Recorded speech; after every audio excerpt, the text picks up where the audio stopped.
Ukraine যুদ্ধে নিহত উত্তর কোরিয়ার সেনাদের পরিবারকে বাড়ি দিলেন কিম জং উন। মার্কিন হামলা হলে ইরানকে সহযোগিতা করবে তালেবান। মার্কিন বিনিয়োগ ও উড়োজাহাজ কেনায় আগ্রহী ইরান। ইরানের সঙ্গে উত্তেজনার মধ্যেই আরও বাংকার বাস্টার কিনছে মার্কিন বিমান বাহিনী। রাশিয়ার পক্ষে ইউক্রেন যুদ্ধে নিহত উত্তর কোরিয়ার সেনাদের পরিবারের জন্য নতুন আবাসনের ব্যবস্থা করেছে পিয়ংইয়ং। রাজধানীতে নির্মিত এই আবাসিক প্রকল্প উদ্বোধন করেছেন দেশটির নেতা কিম জং উন। অনুষ্ঠানে উপস্থিত ছিলেন তার মেয়ে কিম জুয়ে। রাষ্ট্রীয় সংবাদ মাধ্যম জানায় কিম এই প্রকল্পকে নিহত সৈন্যদের আত্মত্যাগের প্রতীক হিসেবে উল্লেখ করেছেন। তিনি বলেন, শোকাহত পরিবারগুলো যেন গর্ব ও সম্মানের সঙ্গে স্বাভাবিক জীবনযাপন করতে পারে, সেই লক্ষ্যেই এসব বাড়ি নির্মাণ করা হয়েছে। নির্ধারিত সময়ের আগেই কাজ শেষ করার নির্দেশও দিয়েছিলেন তিনি। প্রকাশিত ছবিতে দেখা গেছে কিম নিহতদের পরিবারের সঙ্গে কথা বলেন এবং নতুন বাড়িগুলো পরিদর্শন করেন। তথ্য অনুযায়ী রাশিয়ার সঙ্গে প্রতিরক্ষা চুক্তির আওতায় 2024 সালে প্রায় 14,000 উত্তর কোরীয় সেনা ইউক্রেন যুদ্ধে অংশ নেয়।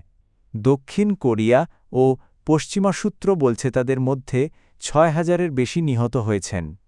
সাম্প্রতিক সময়ে যুদ্ধাহত ও নিহত সেনাদের সম্মান জানাতে উত্তর কোরিয়া একাধিক অনুষ্ঠান করেছে, যার মধ্যে নতুন স্মারক কমপ্লেক্সও রয়েছে।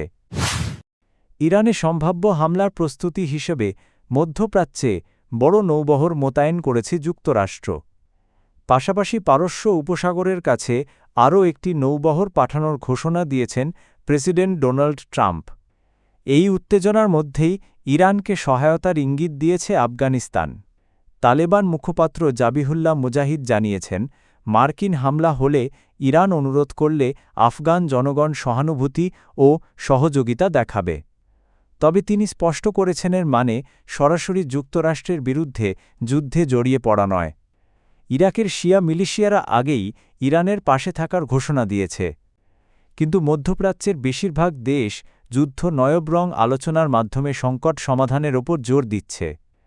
তালেবানও বলছে তারা যুক্তরাষ্ট্র ইরান সংঘাত চায় না এবং পারমাণবিক ইস্যুর সমাধানে কূটনীতিক পথই সবচেয়ে কার্যকর। ইরান যুক্তরাষ্ট্রের সঙ্গে এমন একটি নতুন পারমাণবিক চুক্তি করতে চায় যা দুই দেশের জন্যই অর্থনৈতিকভাবে লাভজনক হবে। কয়েকদিনের মধ্যেই তেহরান ও ওয়াশিংটনের মধ্যে দ্বিতীয় দফা আলোচনা হওয়ার কথা। এই আলোচনা মূলত ইরানের পারমাণবিক কর্মসূচি নিয়ে দীর্ঘদিনের বিরোধ মেটানো এবং সম্ভাব্য সামরিক সংঘাত এড়ানোর লক্ষ্যেই শুরু হয়েছে। তবে মার্কিন কর্মকর্তারা সতর্ক করেছেন, আলোচনা ব্যর্থ হলে যুক্তরাষ্ট্র সামরিক প্রস্তুতি জোরদার করবে এবং ইতিমধ্যেই অঞ্চলে অতিরিক্ত বিমানবাহী রণতরী পাঠানো হয়েছে। মার্কিন পররাষ্ট্রমন্ত্রী মার্কো রুবিও বলেছেন, প্রেসিডেন্ট ডোনাল্ড ট্রাম্প কূটনৈতিক সমাধানকে অগ্রাধিকার দিলেও সফল চুক্তি সহজ হবে না। অন্যদিকে ইরান ইঙ্গিত দিয়েছে, চুক্তি কার্যকর করতে হলে যুক্তরাষ্ট্রকে তেল গ্যাস খনিজ বিনিয়োগ এবং বিমান কেনাবেচার মতো লাভজনক খাতে অংশ নিতে হবে। ইরান মনে করিয়ে দিয়েছে, 2015 সালের চুক্তিতে ওয়াশিংটনের অর্থনৈতিক স্বার্থ যথেষ্ট সুরক্ষিত ছিল না। উল্লেখ্য, 2018 সালে ট্রাম্প ওই চুক্তি থেকে যুক্তরাষ্ট্রকে সরিয়ে নিয়ে নতুন নিষেধাজ্ঞা আরোপ করেন।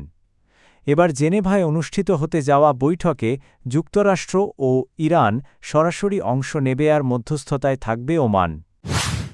যুক্তরাষ্ট্র ও ইরানের মধ্যে বাড়তে থাকা উত্তেজনার মধ্যেই শক্তিশালী বাংকার বাস্টার বোমা GBU-57 massive ordinance penetrator MOP দ্রুত সংগ্রহের উদ্যোগ নিয়েছে মার্কিন বিমান বাহিনী। এই বিধ্বংসী অস্ত্রের মজুদ কমে যাওয়ায় নতুন করে তৈরি ও সরবরাহের দায়িত্ব দেওয়া হয়েছে বিমান ও সমরাস্ত্র নির্মাতা প্রতিষ্ঠান বোয়িংকে। ইতোমধ্যে এ নিয়ে চুক্তিও সই হয়েছে। এর আগে অপারেশন মিডনাইট হ্যামার-এ ইরানের পারমাণবিক স্থাপনায় 1 ডজনের বেশি বাংকার বাস্টার বোমা ব্যবহার করেছিল যুক্তরাষ্ট্র। সেই ব্যবহারের পরই মজুদ পুনরায় পূরণ করা জরুরি হয়ে পড়ে। পেন্টাগন জানিয়েছে, বোয়িংই একমাত্র প্রতিষ্ঠান যারা এই বিশেষায়িত বোমা তৈরি করতে সক্ষম। তাই কোনো প্রতিযোগিতামূলক দরপত্র ছাড়াই সরাসরি তাদেরকেই কাজ দেওয়া হয়েছে, যাতে বিলম্ব না হয় এবং সামরিক প্রস্তুতি অক্ষুণ্ণ থাকে। তবে কতগুলো বোমা কেনা হচ্ছে, চুক্তির মূল্য কত, এসব তথ্য এখনও প্রকাশ করা হয়নি।